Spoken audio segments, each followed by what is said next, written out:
everyone, welcome back to my channel. In today's video we are doing another Easter card, and if you have watched this particular set, should look very familiar. We did another card earlier in the month using this particular set, and I am bringing it back. This is a die from my stash. I believe I got it off of Amazon, but there are tons of scallop dies on the market. Simon has some. I think Lawn Fawn has some. There's tons everywhere. So when I made the previous card, I went ahead and die cut first the Spring Crest here from the Greetery, and I decided that I would try it a little different this time. I decided I would try to like stamp it first and see if that worked out better.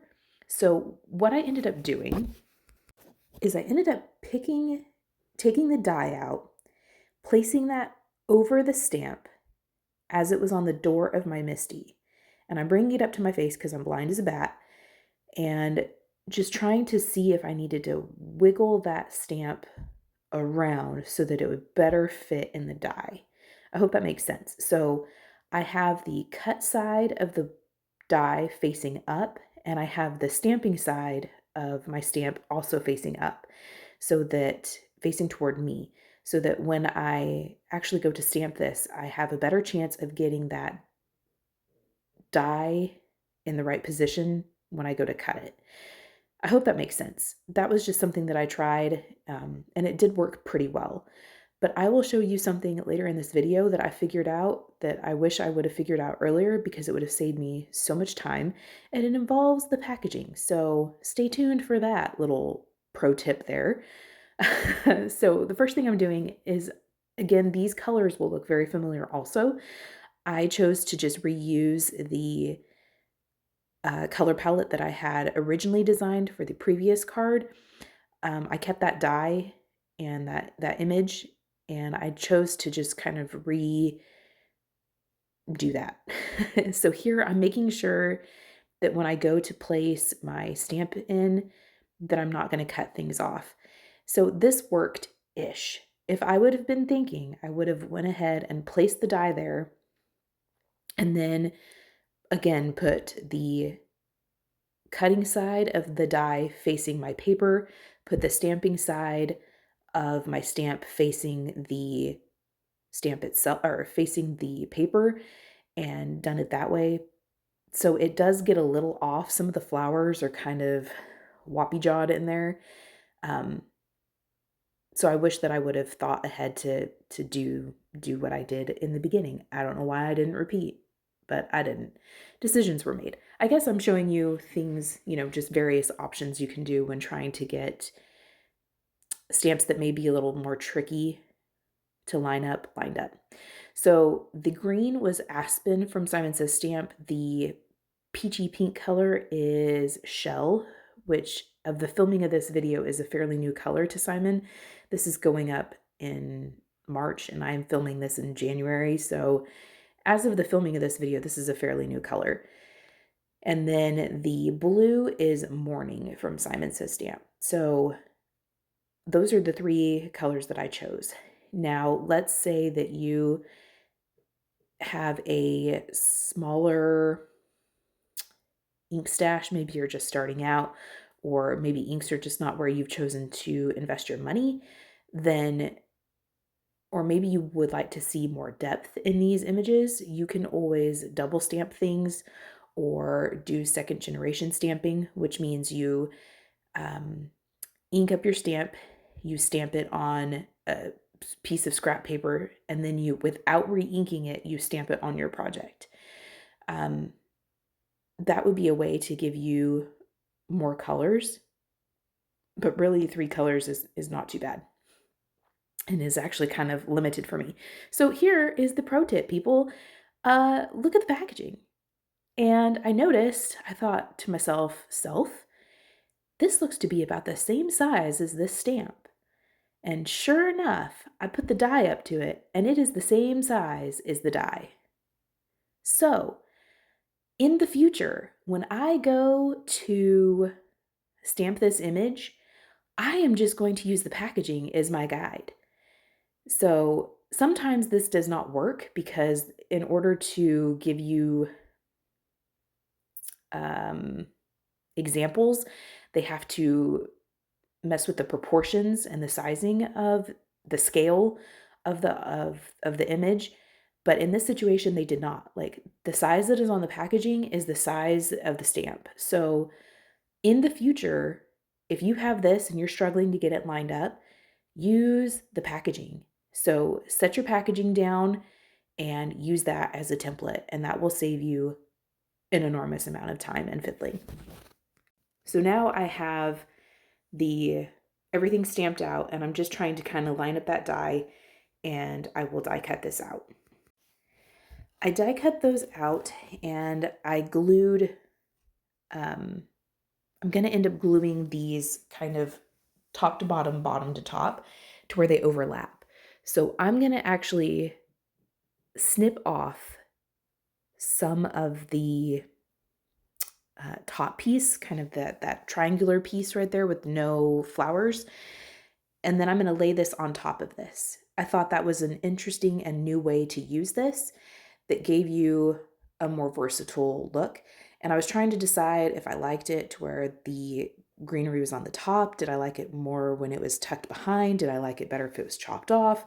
I decided to chop it off. I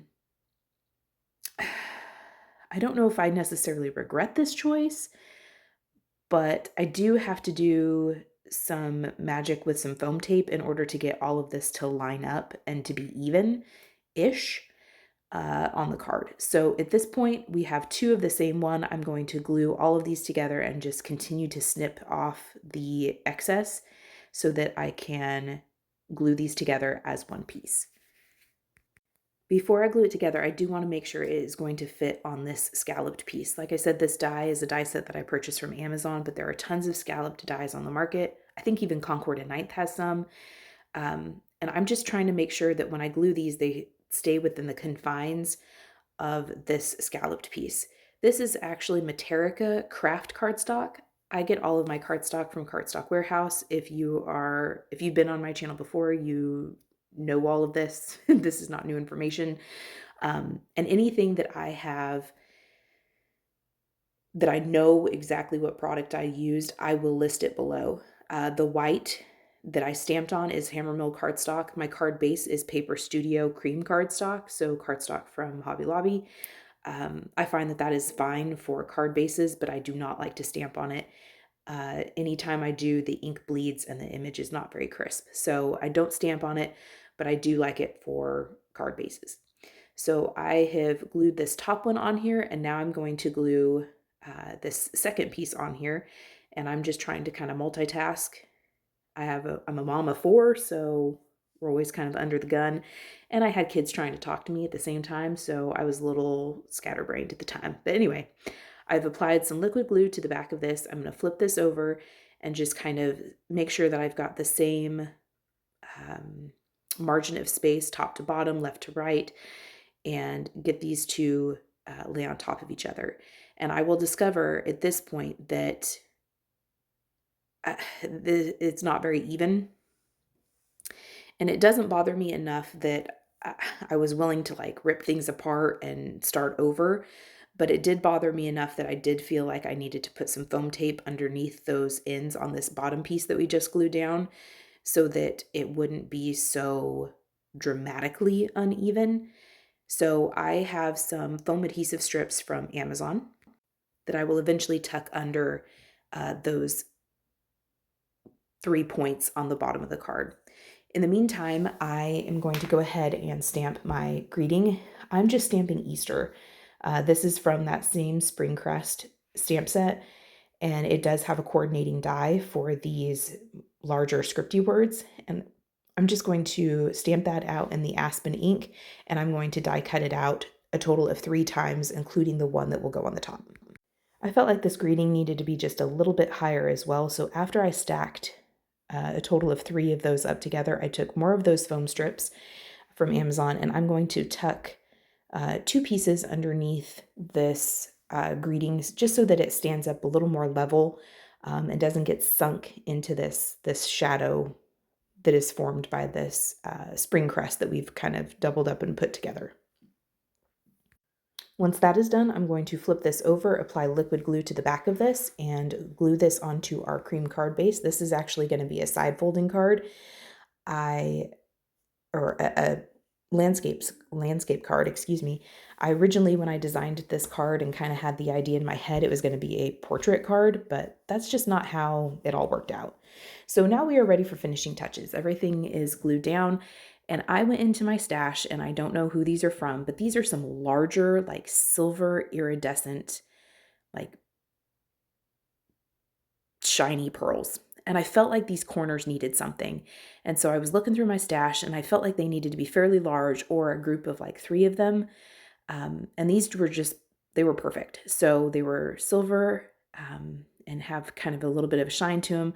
Here I was checking to make sure that the borders were even. I did put some Spectrum Noir clear glitter brush pen on the flowers and on the greeting. I do regret putting that on the greeting because my greeting was pretty crisp before, and then after I put this shimmer on it, it was kind of blurry. It kind of softened the edges of the stamped image, and it made it a little blurry. I did notice that my marker was pretty juicy, and so that may have been part of the problem. Maybe I needed it to be a bit drier, but I do regret putting it on the greeting like you see me doing right now. Maybe if my marker was drier, it wouldn't have smeared it. It didn't smear, it just kind of softened the edges and they weren't as crisp anymore. But after I do that, this card is complete. So I hope you felt inspired to kind of use your stamps and dies in a new way, maybe in a way that they were not intended. And I hope you will stick around for the rest of the Easter videos and cards we have.